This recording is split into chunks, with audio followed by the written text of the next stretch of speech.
HEMA sparring footage is normally not the most interesting stuff to look through, but I thought to myself I could make this format a little bit more interesting if I add live commentary and just share my thoughts on what I can see on the screen here. Keep in mind that most of the time we're not trying to kill each other, we are not really heavily sparring, we're trying to focus on technique and on specific things that we talked about for the day. Hi, I'm Ragnar, a competitive historical fencer. I'm trying to become the best fencer I can be. I'm taking you with me on my journey. I hope you enjoy it. Alright, on this very first bout I was trying to teach my friend, who is a very competent longsword fencer, he's great at using Maya, how to fight with a round shield. He has experience with rapier yeah, has never held a round shield before, so this was actually quite well done on his part. I gave him a heavy shield to start with because it's a bit thicker and it's more forgiving if you get a tougher shot thrown at you. I'm using a very light round shield and I'm trying to demonstrate him some techniques on how to gain dominance when fighting with a round shield. As you can see, I am trying to hook his blade a lot, I'm trying to hook his shield a lot and trying to get control with my weapon over his posture and his whole fighting. Fighting with a one-handed axe is a bit like a puzzle. You need to try to solve the problems your opponent presents you, and that's best done with control. The axe head is great for hooking the weapon, for hooking the weapon onto the shield even, and of course you can use it for striking. And the cool thing about a longer axe head is that you have the stick part and then the axe head is sticking out. So even if this gets blocked, you can still hit your opponent through the block sometimes. And this takes quite some getting used to. The other thing that's a bit complicated for him here is how to position your shield to get an advantageous position. There are some merits to extend your shield in that direction, and there are some merits to pull it up so the blows can glance off. And you need to get into a good flow and understanding of that defensive weapon to be able to make the most out of it. You need to use both to achieve victory. As you could see here, I pulled down his shield and then attacked his hand. It's quite easy, quite simple, and as I've said many times before, and I will die on that hill, axes are incredibly good weapons, and there's a reason for that. And you can certainly hold your own against a sword with a one-handed axe if you know how to use it well.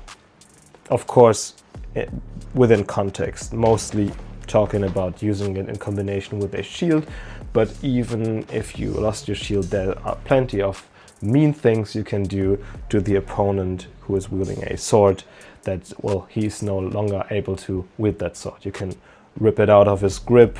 I've talked a lot about the technique where you're punching your axe head towards the opponent's blade or hand.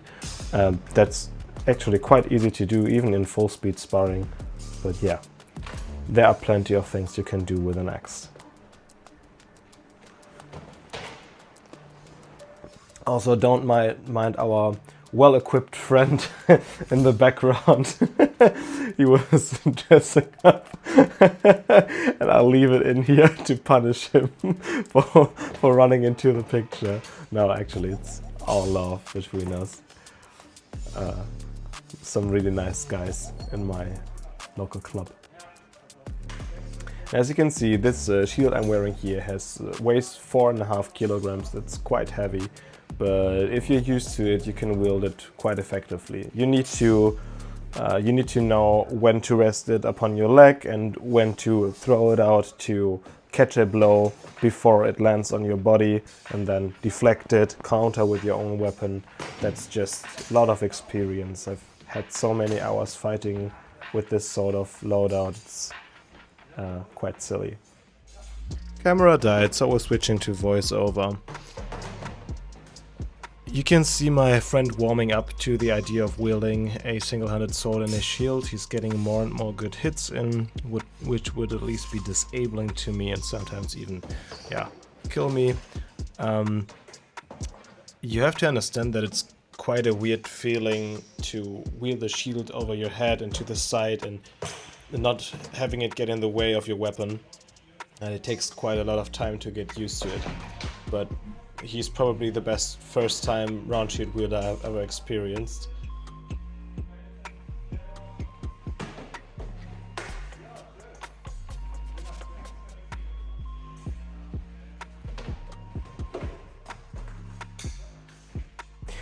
Now onto my specialty, fighting with a saber and a round shield. This is my bread and butter. The particular saber I'm using is a Rus saber. It's from the modern Ukraine area, more or less, and these are so cool. They are incredibly quick and double-bladed, and through their curvature able to hit an opponent at angles he is not expecting.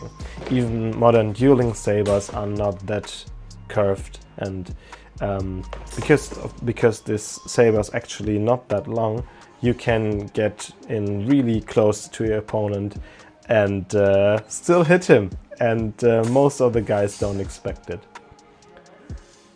Here I'm teaching in why it's important to be mindful of where you're placing your blade when you're placing it into a downward angle. We call it the alba.